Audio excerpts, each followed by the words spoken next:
created the Grief Helpline to help individuals bring joy back into their lives after personal loss by providing workshops, retreats, and one-on-one and group coaching.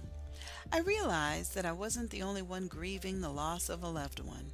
I knew the value of a strong support system and wanted to integrate that into my business. I understand how lonely the journey can feel and how easy it is to slip into the mode of depression and hopelessness.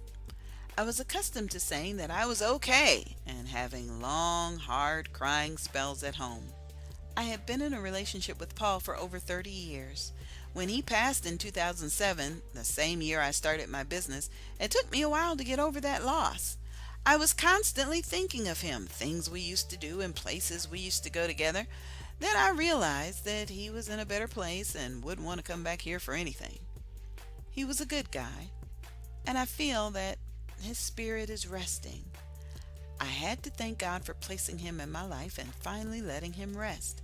Again, that wasn't easy to do, but it did deepen my passion for helping others in similar predicaments. In 2009, I became Joy and Grief certified.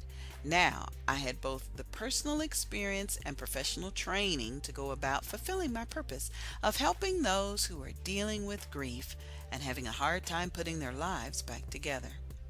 I'm sure you can relate to the fact that moving on after the loss of a loved one isn't easy. It's a struggle. The worst part is when your support system disappears.